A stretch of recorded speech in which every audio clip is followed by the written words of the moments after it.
Mountain man के बेटे के जरिए बिहार में क्या संदेश देना चाहती है कांग्रेस, जाने क्या है तैयारी। बिहार में इस साल होने वाले विधानसभा चुनाव को लेकर सभी दलों ने अपनी रणनीति बनानी शुरू कर दी है। इसके तहत सभी दलों की नजर विरोधियों के वोट बैंक पर है। सभी दल एक दूसरे के वोट बैंक में सेंध लगाने में जुटे हुए हैं। इस बीच माउंटेन मैन दशरथ मांझी के पुत्र भागीरथ मांझी ने जदयू को छोड़कर कांग्रेस का दामन थाम लिया है। माना जा रहा है कि भागीरथ मांझी के जरिए कांग्रेस की नजर महादलित जातियों खासकर मांझी समुदाय को साधने की है। दरअसल दशरथ मांझी के पुत्र भागीरथ मांझी 2 दिन पहले दिल्ली में कांग्रेस के दफ्तर में जाकर पार्टी की सदस्यता ग्रहण की। इसी माह कांग्रेस के नेता राहुल गांधी के पटना दौरे के क्रम में संविधान सुरक्षा सम्मेलन में उनकी गांधी के साथ मन साझा करने के बाद ही यह कयास लगाने जा लगे थे कि भागीरथ मांझी अब बिहार में कांग्रेस की नैया को पार करने के लिए भागीरथ प्रयास करेंगे।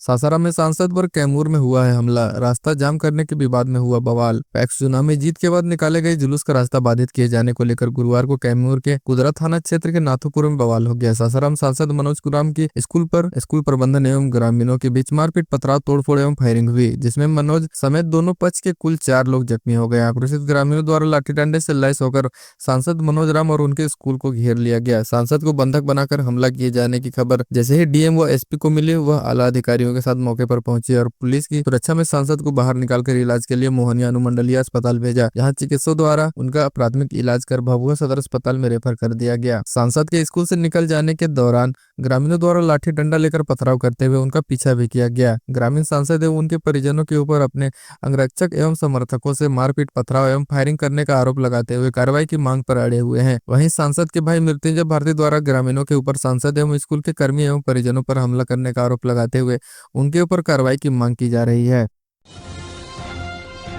देवघर से बिहार पहुंची शराब और बियर लदी कार, चेक पोस्ट में फिल्मी अंदाज में खदेड़कर पुलिस ने पकड़ा है। बिहार के बांका जिला में कटोरिया देवघर मुख्य सड़क मार्ग पर पुलिस चेक पोस्ट से एक कार गुजरी और पुलिस की चौकसी को देखकर चालक कार को तेजी से फरार हो गया। पुलिस ने कार का पीछा करना शुरू कर दिया। तमाम जगहों पर पुलिस टीम को अलर्ट किया गया। आखिरकार कटोरिया चौक पर कार को घेर लिया गया। कार में शराब का खेप झारखंड से लाया जा रहा था। तस्कर को भी गिरफ्तार कर लिया गया है। बिहार के मधेपुरा में युवती की मौत मामले में इन 4 लोगों की हुई है गिरफ्तारी। मधेपुरा के शंकरपुर थाना क्षेत्र की एक युवती के साथ छेड़खानी का वीडियो वायरल होने के बाद युवती की संदिग्ध मौत पिछले दिनों हो गई। मौत की गुत्थी उलझी हुई है और पुलिस जांच में लगी हुई है। मृतका के रिश्तेदार को पुलिस ने पहले गिरफ्तार कर लिया था। अब इस मामले में 3 और लोगों की गिरफ्तारी हुई है। कुल 4 लोगों को अब तक गिरफ्तार किया गया है। युवती की मौत मामले में बुधवार को पुलिस ने मृतका के रिश्तेदार सहित 4 लोगों को गिरफ्तार किया है। वही अन्य अभियुक्तों की गिरफ्तारी के लिए छापेमारी की जा रही है। बता दें कि सोशल मीडिया पर एक युवती का वीडियो वायरल हुआ था, जिसमें कुछ युवक के द्वारा छेड़खानी करते हुए देखा जा रहा है। इस घटना का वीडियो वायरल होने के बाद युवती की संदेहास्पद स्थिति में मौत हो गई थी। मौत के बाद मामला पुलिस प्रशासन के संज्ञान में आया तो वायरल वीडियो की जांच की गई। इसके बाद मृतका के एक रिश्तेदार को हिरासत में लेकर पुलिस ने जेल भेज दिया था। मृतका अपने इस रिश्तेदार के साथ ही परीक्षा देने जा रही थी।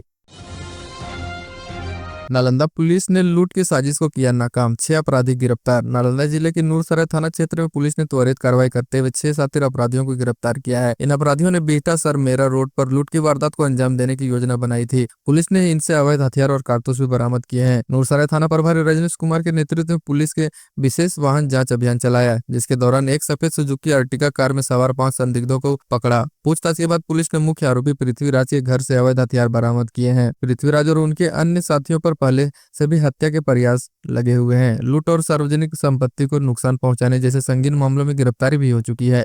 पुलिस ने इन आरोपियों को गिरफ्तारी के बाद अन्य फरार अपराधियों की तलाश तेज कर दी है। ऑनलाइन जुए का भंडाफोड़, पुलिस ने 5 लोगों को दबोचा, मास्टरमाइंड हो गया है फरार।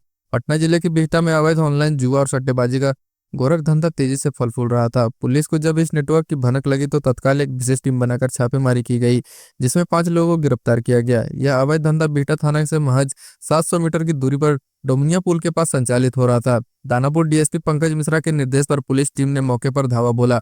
छापेमारी के दौरान पुलिस को जुआ और सट्टेबाजी से संबंधित कई दस्तावेज मिले, जो इस पूरे गिरोह के से संगठित रूप से काम करने की ओर इशारा कर रहे हैं। हालांकि पुलिस की भनक लगते ही कुछ लोग फरार हो गए हैं, जिनकी तलाश जारी है। बिहार के रोहतास से गायब हो रहे हैं लोग, 1.5 महीने में कई बच्चे समेत 10 लोग गायब हो चुके हैं। बिहार के रोहतास जिले के एक के बाद एक लोग गायब हो रहे हैं। पिछले 1.5 महीने में ही जिले के करीब 10 लोग गायब हो चुके हैं। इसमें ज्यादातर बच्चे शामिल हैं। गायब लोगों में से एक बच्चे का शव भी बरामद हुआ है जो 26 जनवरी से लापता था। पुलिस ने एक 5 साल के बच्ची को सकुशल बरामद भी किया है। लगातार लोगों के गायब होने के मामलों में इजाफा होने से पुलिस प्रशासन भी परेशान है। डेहरी के वार्ड नंबर 20 के रहने वाले सरोज खान की 6 वर्षीय पुत्री उम्रा का भी अभी तक कोई पता नहीं चल पाया है।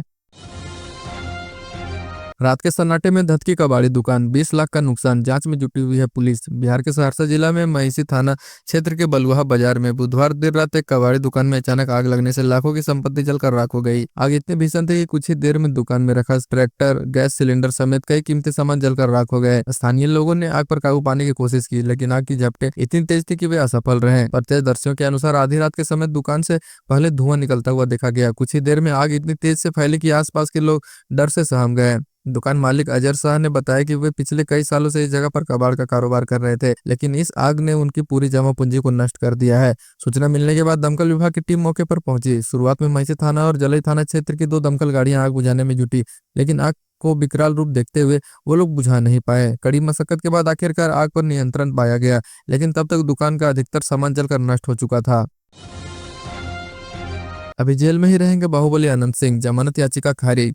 कोर्ट ने पुलिस से मांगी है केस डायरी। पिछले दिनों पटना के मोकामा में हुए फायरिंग में अनंत सिंह को कोर्ट ने राहत नहीं मिली है। पटना सिविल कोर्ट के एसीजेएम एक कोर्ट में हुई सुनवाई के बाद बाहुबली विधायक अनंत सिंह की जमानत याचिका को खारिज कर दिया गया है। आज जमानत याचिका की सुनवाई के दौरान कोर्ट ने पुलिस से केस डायरी की मांग की है। अनंत सिंह के वकील की जमानत की मांग की सुनवाई सुनने के बाद पुलिस से केस डायरी की मांग कर दी है। मोकामा में 22 जनवरी की शाम को हुई फायरिंग के मामले में पुलिस ने अनंत सिंह पर आर्म्स एक्ट, हत्या के प्रयास और अन्य धाराओं में केस दर्ज किया था। इस मामले में पुलिस ने 24 जनवरी को गैंगस्टर सोनू और अनंत सिंह के समर्थक रोशन कुमार को गिरफ्तार किया था। इसके बाद पूर्व विधायक अनंत सिंह ने बाढ़ कोर्ट में सरेंडर किया था। कोर्ट ने उन्हें 14 दिन के न्यायिक हिरासत में बेऊर जेल भेज दिया था। बेगूसराय में भतीजे ने चाचा को मारी गोली, बहू से लव अफेयर का है आरोप। बिहार के बेगूसराय जिले में एक शख्स को गोली मार दी गई। फायरिंग के पीछे प्रेम प्रसंग बताया जा रहा है। भतीजों को शक था कि उसके चाचा का उसकी पत्नी के साथ लव अफेयर चल रहा है। इसी बात को लेकर उसने चाचा की हत्या का प्रयास किया। गोली लगने से घायल शख्स को इलाज के लिए अस्पताल में भर्ती कराया गया है। घायल शख्स की पहचान रामानंदन पासवान के तौर पर हुई है। वारदात लाखों थाना क्षेत्र के वाजिदपुर गाँव की है। रामनंदन पासवान को गोली मारने का आरोप रिश्ते में लगने वाले उसके भतीजे नूनू बाबू पासवान पर लगा है। स्थानीय मीडिया के अनुसार नूनू बाबू पासवान की पत्नी का रामनंदन पासवान के साथ प्रेम प्रसंग चल रहा था। इसको लेकर नूनू बाबू पासवान काफी दिनों से परेशान था। दोनों के रिश्तों को लेकर घायल रामनंदन पासवान की पत्नी रूना देवी ने बताया कि ऐसी कोई बात दोनों के बीच नहीं थी, लेकिन नूनू बाबू पासवान को शक था कि उनकी पत्नी के साथ उनका चाचा रामनंदन पासवान का लव अफेयर चल रहा है। इसी शक में उसने चाचा को गोली मार दी। बिहार में ड्राइविंग लाइसेंस बनवाने के लिए करना होगा अब ये काम। मार्च से लागू हो जाएंगे नए नियम। बिहार में अब ड्राइविंग लाइसेंस प्राप्त करने के नियमों में महत्वपूर्ण बदलाव किया गया है। मार्च 2025 के सभी जिलों में ड्राइविंग लाइसेंस के लिए टेस्टिंग ट्रैक का परीक्षा देना होगा। यह कदम सड़क सुरक्षा और पारदर्शिता बढ़ाने के उद्देश्य से उठाया गया है। फिलहाल यह सुविधा पटना और औरंगाबाद में लागू है, लेकिन अब 36 जिलों में इसे लागू करने की योजना बनाई जा रही है। टेस्टिंग ट्रैक के माध्यम से अब आवेदकों को ऑनलाइन आवेदन के बाद सीसीटीवी कैमरे की निगरानी में सड़क पर टेस्ट देना होगा। इस व्यवस्था का मुख्य उद्देश्य केवल उन उम्मीदवारों को लाइसेंस प्रदान करना है जो वाहन चलाने के योग्य हैं और यातायात नियमों का पालन करते हैं। विभाग का मानना है कि इससे बगैर टेस्ट के लाइसेंस देने की प्रथा पर अंकुश लगेगा, जिसके सड़क सुरक्षा में सुधार होगी। 50,000 के इनामी बदमाश नोएडा से गिरफ्तार। घर में घुसकर बाप बेटे समेत 3 को मारी थी गोली। बेगूसराय पुलिस को बड़ी कामयाबी मिली है। 50,000 के इनामी अपराधी शिवदत्त राय को ग्रेटर नोएडा से गिरफ्तार किया है। यह गिरफ्तारी एसटीएफ के साथ मिलकर की गई है। अपराधी शिवदत्त राय तेघड़ा थाना क्षेत्र के बनहारा गाँव का निवासी है और उसके खिलाफ कई मामले दर्ज हैं। एसपी मनीष ने बताया कि शिवदत्त राय पर हत्या, डकैती और आर्म्स एक्ट जैसे कई गंभीर मामले दर्ज हैं। उसकी गिरफ्तारी के लिए 50,000 रुपए का इनाम भी घोषित किया गया था। पुलिस टीम ने उसके पीछे लगातार छापेमारी की और आखिरकार उसे यूपी के गौतम बुद्ध नगर यानी कि ग्रेटर नोएडा से गिरफ्तार कर लिया गया। शिवदत्त राय पर आरोप है कि उसने 2 से 3 सितंबर यानी 2022 की रात में अपने साथियों के साथ मिलकर गांव के ही सुबोध राय के घर में घुसकर लूटपाट की और ट्रैक्टर को लेकर भागने की कोशिश की। घर के लोगों के विरोध करने पर अपराधियों ने सुबोध राय के पुत्र अवनीश कुमार की गोली मारकर हत्या कर दी और सुबोध राय उनके एक बेटे को भी घायल कर दिया। इस घटना के बाद अपराधी ने 18 अगस्त 2023 की सुबह में फिर से सुबोध राय के घर पर पहुंचकर फायरिंग की। पुलिस ने उसकी गिरफ्तारी के लिए कई जगहों पर छापेमारी की और आखिरकार उसे गिरफ्तार कर लिया गया। पूर्णिया में महिला दुकानदार ने चाय देने में देरी की तो ग्राहक ने मारी गोली, जांच में जुटी है पुलिस। पूर्णिया के गुलाब बाग रहमत नगर इलाके में एक चाय दुकान पर गोलीबारी हो गई। महिला चाय दुकानदार को उस समय लगी जब उसने चाय की दुकान पर एक ग्राहक के साथ आपसी कहासुनी की। घटना की जानकारी मिलते ही पुलिस मौके पर पहुंची और आरोपित युवक के खिलाफ जांच शुरू कर दी। गुलाब नगर रहमत नगर निवासी मोहम्मद मोइन की पत्नी सजरा खातून अपनी चाय की दुकान में पति के साथ बैठी हुई थी। रात होने के कारण दुकान बंद करने की तैयारी हो रही थी, लेकिन ग्राहक के आने पर चाय बनाने में थोड़ी देरी हो गई। इस पर ग्राहक ने आपत्ति जताई और दोनों के बीच बहस शुरू हो गई। कहासुनी के बाद युवक ने पिस्टल निकालकर महिला को गोली मार दी, जो महिला के पैर में लग गई। गोली लगते ही महिला गिर पड़ी, जबकि आरोपी युवक वहां से भाग गया। स्थानीय लोगों ने युवक को पकड़ने की कोशिश की, लेकिन वह हथियार फेंककर फरार हो गया। पुलिस ने घटना के बाद तुरंत कार्रवाई करते हुए घटनास्थल से हथियार बरामद किया और आरोपी के खिलाफ केस दर्ज कर लिया। पुलिस ने आरोपी की गिरफ्तारी के लिए छापेमारी शुरू कर दी है। घायल महिला को तत्काल इलाज के लिए पूर्णिया जीएमसीएच में भर्ती कराया गया, जहाँ उसकी हालत अब स्थिर बताई जा रही है। डॉक्टरों के अनुसार महिला का उपचार जारी है। बिहार में दोहरी नागरिकता का एक और मामला। नेपाल की महिला चला रही थी पीडीएस की दुकान। बिहार के दरभंगा के केवटी प्रखंड की कोठिया पंचायत में एक बार फिर दोहरी नागरिकता का मामला सामने आया है। वार्ड सदस्य जितेंद्र प्रसाद ने आरोप लगाया कि जन वितरण प्रणाली की दुकान चलाने वाली महिला मुसर्रत खातून के पास भारत और नेपाल दोनों देशों की नागरिकता है। मामले की जांच जारी है और दोनों पक्षों को अपने अपने साक्ष्य प्रस्तुत करने के लिए 2 सप्ताह का समय दिया गया है। बता दें कि इससे पहले भी जितेंद्र प्रसाद ने ही फरवरी 2024 में कोठिया पंचायत के ही मुख्य सभा परवीन के बारे में शिकायत दर्ज कराई थी, जिसके बाद जांच पड़ताल में आरोपों को सही पाया जाने के बाद सभा परवीन को मुखिया के पद से मुक्त कर दिया गया था। शिकायत में वार्ड सदस्य जितेंद्र प्रसाद ने दावा किया था कि मुखिया सभा के पास 2 देशों की नागरिकता है। विदेशी सिगरेट का सबसे बड़ा तस्कर मुजफ्फरपुर में दबोचा गया। बिहार से कोरिया तक फैला हुआ है नेटवर्क। विदेशी सिगरेट तस्कर सिंडिकेट का सरगना मोहम्मद रिजवान आखिरकार दबोच लिया गया। डीआरआई की टीम ने मुजफ्फरपुर से उसे गिरफ्तार किया है। डीआरआई की टीम ने घेराबंदी कर उसे 4 लेन पर दबोचा। रिजवान उत्तर प्रदेश के रामपुर जिले का है। उसका नेटवर्क दुबई, उत्तर कोरिया, बांग्लादेश और म्यांमार से जुड़ा हुआ है। वह बांग्लादेश और म्यांमार बॉर्डर पार करवाकर विदेशी सिगरेट की खेप भारत मंगवाता था। आधिकारिक सूत्रों के अनुसार रिजवान ने म्यांमार के सीमाई इलाके में विदेशी के नामी ब्रांड की सिगरेट का फैक्ट्री लगा रखी है। सूचना मिली थी कि वह मुजफ्फरपुर में तस्करों के साथ बैठक करने वाला है। इसके बाद डीआरआई की टीम उसे दबोचने के लिए सक्रिय हो गई थी। डीआरआई के अधिकारियों ने रिजवान को गिरफ्तार कर उसे विशेष कोर्ट में प्रस्तुत किया, जहां से उसे न्यायिक हिरासत में जेल भेज दिया गया। बीते 1 साल के दौरान मुजफ्फरपुर में रिजवान के सिंडिकेट की 9 करोड़ रुपए की सिगरेट जब्त की जा चुकी है। आशंका है कि वह इससे 3 गुना माल अलग अलग राज्यों में सप्लाई कर चुका है। बीते साल इस सिंडिकेट की 6 खेप मैठी टोल पर जब्त हुई थी। इस सिंडिकेट का तार पता चलने के बाद डीआरआई की टीम लगातार इन लोगों पर नजर बनाए हुई थी। जैसे ही इसकी निशानदेही मिली, तुरंत कार्रवाई करते हुए दबोच लिया गया। पटना में बीपीएससी छात्र पर ताबड़तोड़ फायरिंग। सीसीटीवी कैमरे में कैद हुई है वारदात। पटना में बीपीएससी छात्र पर बदमाशों ने फायरिंग कर दी है। पाटलिपुत्र थाने की उत्तरी कृष्णापुरी में बाइक सवार 2 अपराधियों ने बुधवार की दोपहर करीब 1:15 बजे जिम से लौट रहे युवक जयदीप कुमार को गोली मार दी गई है। गोली उनके कंधे के ऊपर से निकल गई। गोली चलते ही वो दौड़ते हुए भागे। गोली चलाने के बाद दोनों अपराधी बाइक से भाग गए। सूचना मिलते ही पाटलिपुत्र थाने की पुलिस पहुंची और एक खोखा बरामद किया। घटनास्थल के बाद लगे सीसीटीवी कैमरे में बाइक सवार बदमाशों की तस्वीर कैद हो गई। दोनों हेलमेट पहने हुए थे। गया में खैनी न देना किराएदार को पड़ा महंगा। मकान मालिक ने पीट पीट कर मार डाला।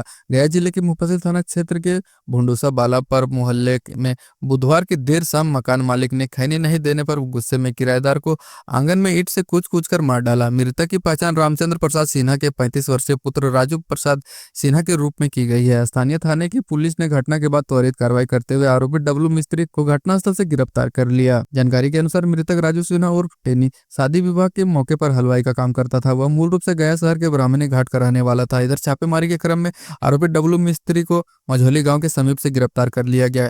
डीएसपी सुनील कुमार पांडे ने बताया कि विवाद का कारण मकान मालिक को खैनी नहीं देना और उसे भला बुरा बोल देना था। कटिहार में जेडीयू नेता पर फायरिंग, चचेरे भाई पर गोली मारने का आरोप। बिहार के कटिहार जिले में मनिहारी में काली मूर्ति विसर्जन के दौरान आपसी विवाद इतना बढ़ गया कि जेडीयू नगर अध्यक्ष प्रकाश मेवाड़ को उनके ही चचेरे भाई ने गोली मार दी। गोली उनके पेट में लगी, जिससे वे गंभीर रूप से घायल हो गए। घटना के बाद स्थानीय लोगों ने उसे तुरंत अस्पताल पहुंचाया, जहां डॉक्टरों ने प्राथमिक उपचार के बाद बेहतर इलाज के लिए हायर सेंटर रेफर कर दिया गया।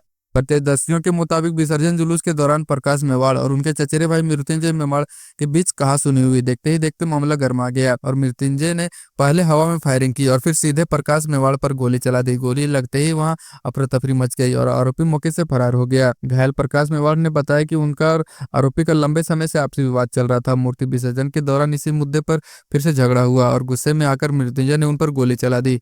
प्रकाश मेवाड़ के अनुसार आरोपी के पास लाइसेंसी बंदूक थी जिसका इस्तेमाल उसने हमले के लिए किया था। घटना के बाद से पूरे इलाके में तनाव फैल गया है। सूचना मिलते ही पुलिस मौके पर पहुंची और जांच शुरू कर दी।